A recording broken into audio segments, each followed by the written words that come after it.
आज है 21 मार्च 2023 दिन मंगलवार। Welcome back to Clean News UP. चलिए देखते हैं उत्तर प्रदेश की 25 फटाफट बड़ी खबरों को। बोले सीएम योगी, बारिश ओलावृष्टि से नुकसान का आकलन कर जल्द मुआवजा वितरित करें। सीएम योगी ने प्रदेश में हो रही बारिश ओलावृष्टि से हुई एक जनहानि, पशुहानि और फसलों के नुकसान का जल्द आकलन कराने का निर्देश दिया। उन्होंने कहा कि नुकसान का आकलन कर तुरंत मुआवजा वितरित किया जाए। उन्होंने अफसरों को फील्ड में भ्रमण कर लोगों की समस्याओं का जल्द से जल्द निराकरण करने के निर्देश दिए हैं। सीएम योगी कर सकते हैं खोराबार आवासीय व मेडिसिटी योजना का शिलान्यास, अप्रैल से होगी बुकिंग शुरू। गोरखपुर विकास प्राधिकरण की खोराबार आवासीय और मेडिसिटी योजना का शुभारंभ जल्द होने वाला है। नवरात्र में 28 मार्च को मुख्यमंत्री योगी आदित्यनाथ योजना का शिलान्यास कर सकते हैं। अप्रैल से जीडीए इस योजना के तहत भूखंड और फ्लैट्स की बुकिंग शुरू कर देगा। मूल्य की घोषणा पंजीकरण के समय से ही की जाएगी। इसके साथ ही रोहिणी एनक्लेव में भी बुकिंग शुरू करने की तैयारी है।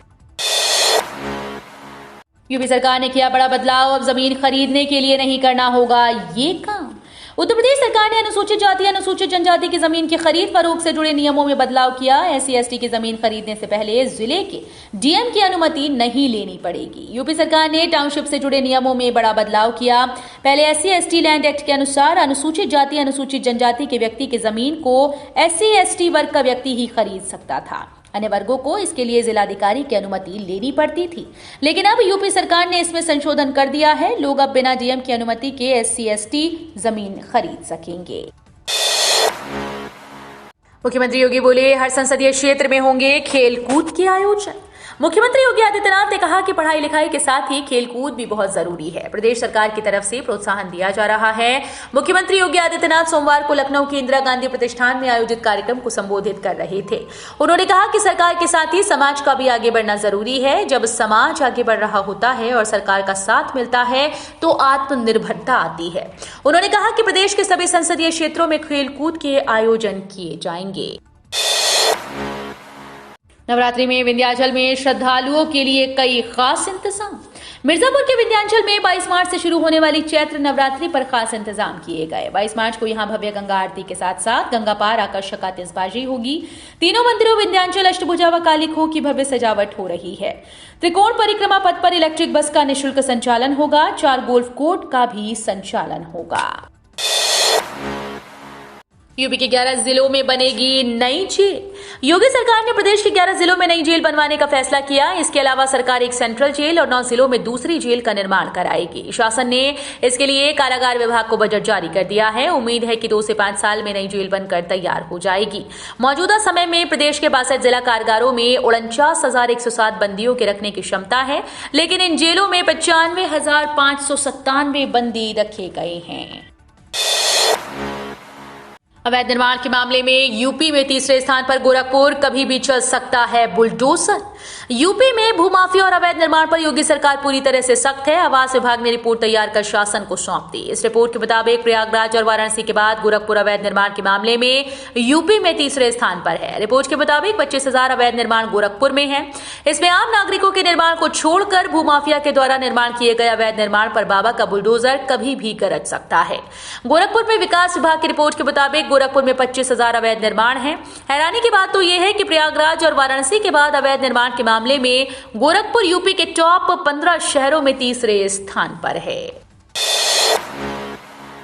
नया गोरखपुर के लिए गांव में हुई किसानों से बात। हर गांव में 2 दिन जाएगी जीडीए की टीम। गोरखपुर विकास प्राधिकरण की ओर से प्रस्तावित नया गोरखपुर के लिए जमीन अधिग्रहण की तैयारी चल रही है। सहमति बनाने के लिए जीडीए की टीम्स किसानों के बीच जाकर उनसे बात कर रही हैं।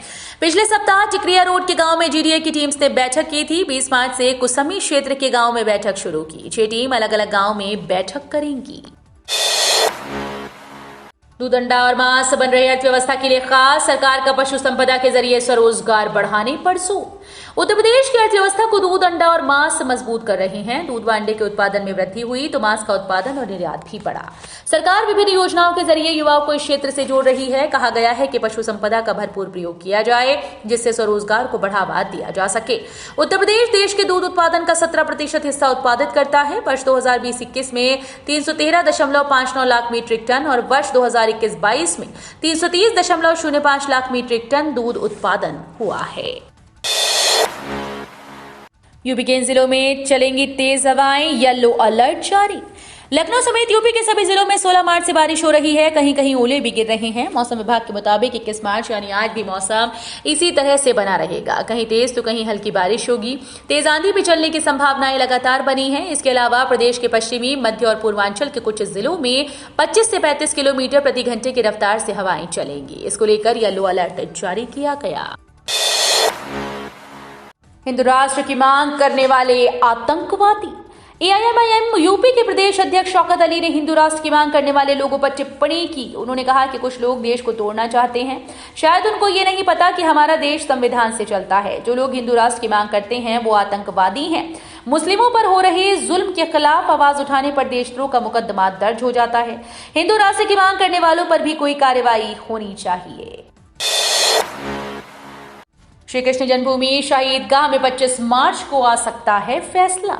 मथुरा में श्री कृष्ण जन्मभूमि शाही ईदगाह विवाद मामले में सोमवार को सुनवाई हुई। श्री कृष्ण जन्मभूमि मुक्ति न्यास के अध्यक्ष महेंद्र प्रताप सिंह की रिवीजन याचिका पर सुनवाई के बाद न्यायालय ने 25 मार्च की तारीख दे दी है। मुस्लिम पक्ष की ओर से एडीजे 6 की अदालत में एससी और एचसी की कुछ रूलिंग दाखिल की गई। 25 मार्च को न्यायालय सभी पक्षों को सुनकर फैसला दे सकता है। आलू संकट के लिए पंजाब की गैर प्रमाणिक किस्में भी जिम्मेदार। उत्पादन ज्यादा हुआ पर गुणवत्ता कम रही। यूपी में आलू संकट के लिए पंजाब की ऐसी किस्म जिम्मेदार रही जो गैर प्रमाणिक थी। इन किस्मों से यूपी में आलू उत्पादन तो खूब हुआ पर गुणवत्ता इनकी अच्छी नहीं थी। ऐसे में इन किस्मों को बाहर के खरीदारों ने पसंद नहीं किया और स्थानीय बाजार में अधिकता के कारण दाम कम हो गया। उद्यान विभाग ने किसानों से कहा कि प्रमाणिक और अच्छी किस्म के बीज बोएं ताकि फसल और लाभ दोनों ही बेहतर हो सकें। हाजी याकूब की 31 करोड़ 70 लाख की संपत्ति जल्द होगी जब्त। 32 वाहन भी हैं शामिल। पूर्व मंत्री हाजी याकूब कुरैशी की 31 करोड़ से भी ज्यादा रुपए की संपत्ति जब्त करने की तैयारी पुलिस ने कर ली है। संपत्ति का आकलन पीडब्ल्यूडी की रिपोर्ट पर हुआ। जिले में 26 जगह याकूब की संपत्ति मिली। इसमें 12 वाहनों को जब्त कर लिया गया है। 31 मार्च 2022 को हाजी याकूब की फैक्ट्री पर पुलिस ने छापा मारा था। इसमें याकूब, उनकी पत्नी संजीदा बेगम, बेटे फिरोज इमरान सहित 17 को नामजद किया गया था। कुमार विश्वास को बीजेपी ने ऑफर की एमएलसी सीट, कर दिया साफ इनकार। यूपी विधान परिषद के मनोनीत सदस्यों के नाम पर मंथन जारी है। सूत्रों का दावा है कि बीजेपी की ओर से मशहूर कवि कुमार विश्वास को एमएलसी सीट का ऑफर दिया गया, लेकिन उन्होंने प्रस्ताव को ठुकरा दिया। सूत्रों की माने तो कुमार विश्वास ने राष्ट्रीय राजनीति में जाने की बात कहकर उस प्रस्ताव को स्वीकार नहीं किया। अब पार्टी ने दूसरे नामों पर चर्चा शुरू कर दी है। लंबे वक्त से राज्य में विधान परिषद की 5 सीट्स खाली हैं। शार्प शूटर गुलाम के घर पर बुलडोजर एक्शन। प्रयागराज में उमेश हत्याकांड में बाद लगातार बुलडोजर की कार्रवाई जारी है। शहर के तेलियरगंज इलाके में अतीक अहमद की एक और शार्प शूटर गुलाम के घर पर बुलडोजर की कार्रवाई हुई। उमेश पाल हत्याकांड में फरार चल रहे गुलाम के ऊपर यूपी पुलिस ने 5 लाख रुपए का इनाम रखा। गुलाम की मां और भाई का कहना है कि उससे हमारा कोई रिश्ता नहीं है, गलत किया है तो सजा उसे मिलनी चाहिए। बिजली कर्मियों की हड़ताल पर सख्त हुआ हाई कोर्ट। बिजली कर्मियों की हड़ताल पर इलाहाबाद एचसी ने सख्ती दिखाई है। एचसी ने मामले को गंभीर बताते हुए कहा कि लोगों के जीवन की कीमत पर मांगे नहीं की जा सकती। एचसी ने राज्य सरकार से हड़ताल से हुए राजस्व और अन्य नुकसान के बारे में बताने को कहा। साथ ही पूछा कि हड़ताली कर्मचारियों को गिरफ्तार क्यों नहीं किया गया। बिजली विभाग के कर्मचारी गुरुवार रात से ही 3 दिन की हड़ताल पर थे और रविवार को उनका हड़ताल खत्म हुआ था। उपभोक्ता परिषद ने कॉर्पोरेशन पर 700 करोड़ का दावा ठोका। प्रदेश में हुई बिजली हड़ताल से हुए उपभोक्ताओं के नुकसान के लिए नियामक आयोग में सोमवार को याचिका दायर कर दी गई। इसमें करीब 700 करोड़ रुपए का मुआवजा मांगा गया है। ये मुआवजा उपभोक्ताओं के बिजली बिल में देने की मांग की गई। उपभोक्ता परिषद के अध्यक्ष अवधेश शर्मा ने सोमवार को विद्युत नियामक आयोग के चेयरमैन आरपी सिंह से मुलाकात कर पूरी स्थिति की जानकारी दी। बिजली कर्मियों की हड़ताल, मऊ के मुख्य अभियंता सहित हड़ताली संगठनों के 72 पदाधिकारी निलंबित। ऊर्जा मंत्री अरविंद कुमार शर्मा के गृह जनपद मऊ और आजमगढ़ आदि जनपदों की हड़ताल में फेल हुई बिजली व्यवस्था के जिम्मेदार मुख्य अभियंता अनिल कुमार सिंह निलंबित किए गए। इसके साथ ही हड़ताली संगठनों के 72 पदाधिकारी निलंबित हुए।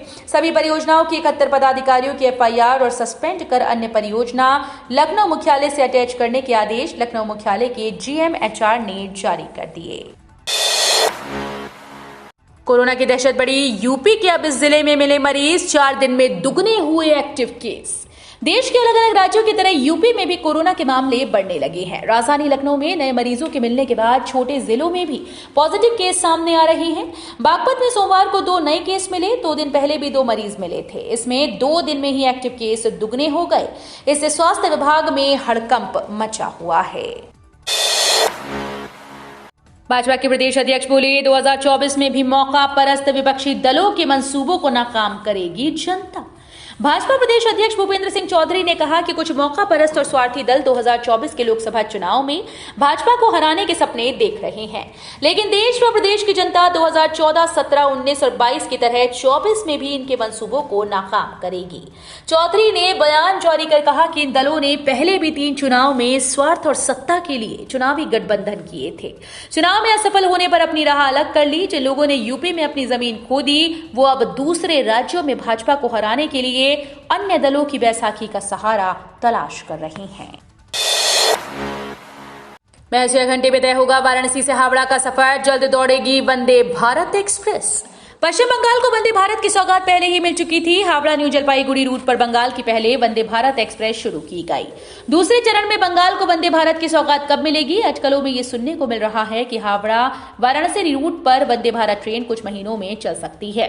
रेल मंत्रालय के सूत्रों के मुताबिक पर्यटन के अलावा व्यावसायिक जरूरतों को पूरा करने के लिए भी ये ट्रेन शुरू की जा सकती है। रेलवे का दावा है कि ट्रेन शुरू होने के बाद हावड़ा और वाराणसी के बीच करीब 750 किलोमीटर की दूरी तय करने में महज 6 घंटे का समय लगेगा। राम सेतु को राष्ट्रीय धरोहर घोषित करने की याचिका पर सुनवाई जल्द। राम सेतु को राष्ट्रीय धरोहर घोषित करने की मांग वाली याचिका पर सुनवाई के लिए सुप्रीम कोर्ट तैयार हो गया है। ये अर्जी बीजेपी के पूर्व सांसद सुब्रमण्यम स्वामी ने दायर की। अर्जी में स्वामी ने कहा था कि केंद्र सरकार पिछले 9 सालों से इस मामले को टाल रही है। इससे पहले केंद्र सरकार ने सुप्रीम कोर्ट से कहा था कि राम सेतु को राष्ट्रीय धरोहर घोषित करने के लिए संस्कृति मंत्रालय कार्य कर रहा है। ओटीटी पर अभद्र और अश्लील कंटेंट नहीं होगा बर्दाश्त।